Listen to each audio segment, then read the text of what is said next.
So Nina, Eleanor, caught between these two brothers, very much the kind of sort of the rose between these two thorns. Just, you know, obviously it's kind of a bizarre love triangle in a way, but just tell us kind of the emotions and the feelings that she's kind of going through as a character and the predicament that she's in. Well, Elena at first meets Stefan and she can't explain what it is exactly that draws her to him, but there's something mysterious and interesting, and they have this connection, this bond, and they're drawn to each other. They just can't help it. She later finds out that he's a vampire, which complicates the situation, and that he has a brother who's also a blood-sucking killer. And so her life just keeps getting more and more complicated day by day. Everyone around her starts dropping like flies. But for some reason, she's still in love with him. I still don't know why. But what do you mean? Come on. She doesn't know why. I don't know why. Here. Elena may know why. I am just trying to figure it out. I, to be honest, wouldn't put up with. Don't you see how much I love too. you? Don't you see how much I love you? Doesn't that count for something? Maybe that's why. Maybe she's blinded by the love. Of course. There you go. That's what it seems to always be. But there are different qualities in each of these two boys that attracts her. I mean, Stefan is committed and loving, and he will do anything for her and protect her. And Damon is kind of not so serious and always has fun, and he's like the comic relief in some ways. So between the two of them, they basically make the perfect guy. So she's in the perfect situation. She's right between them both. What's the guy's name? If the one that you would choose. If it was me deciding between the two of them, I would choose the other brother, Stefan, who's basically the combination of them both. The amalgamation of their go. best parts. Du hast verloren, als du aufgehört hast, dich von Menschen zu ernähren. Greif mich besser nie wieder an.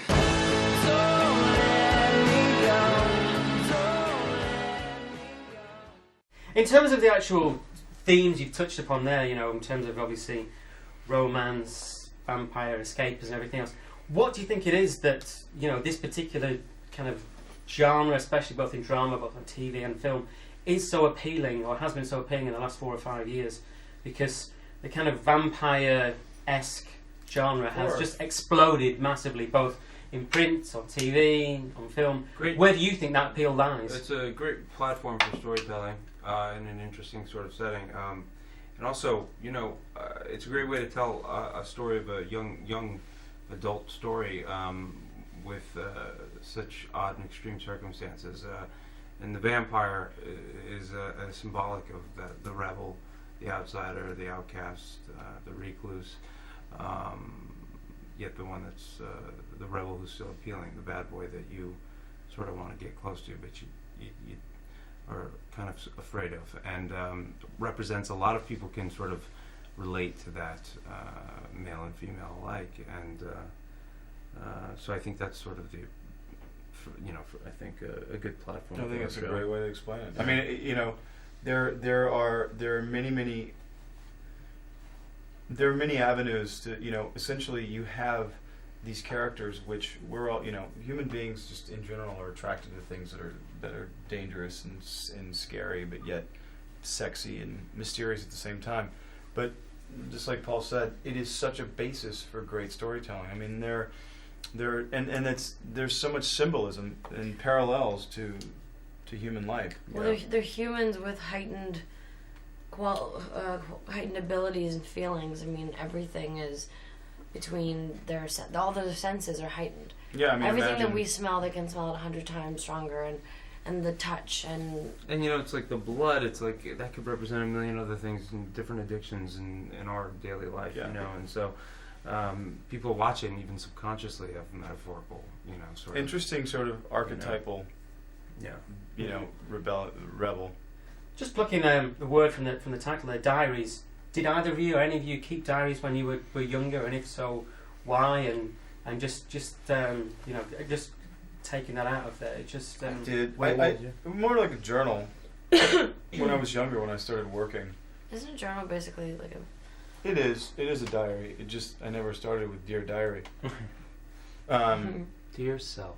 Dear Today was a self. good day. But going back and looking at it, I mean, I have the entries that go back as far as like, you know. Do you still have them? Oh yeah, absolutely. Really? Yeah. They're in a safe deposit box.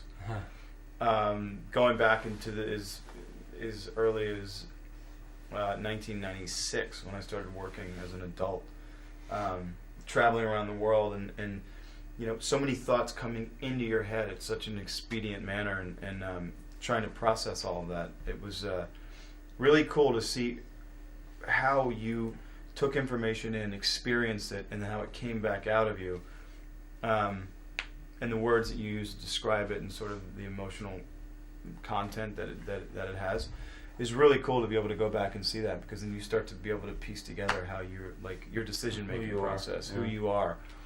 I wish I had one. Paul, Nina, you ever done that? I kept journals. I actually started with Dear Diary at the beginning. So I guess I kept diaries for a while, and then I'd start, and then I'd stop because things would get crazy. I wish I'd been more consistent, though, because it'd be interesting to go back and read it. Because when I have gone back and read things that were so important at the time, and so kind of I lost sleep over right now, and I read them back. I'm like, really? You were that hung up on that guy? But he was such like it's funny. It's just... I would unfortunately write down thoughts as a way of therapy. I think when I was younger, but then I'd be embarrassed about it. So I would then read it and be like, "Who am I kidding?" and rip it up. Really? To God that nobody would see it. So I'd have these pages that I would then rip up because I was too embarrassed in front of myself, which is, of course, at the time, an absurd thing. And now as an adult, I write all the time just to sort of get things out. You know, it's what you do. But I don't have anything to go back and look at, which is a shame. But you know, it's what made me who I am. I have photos.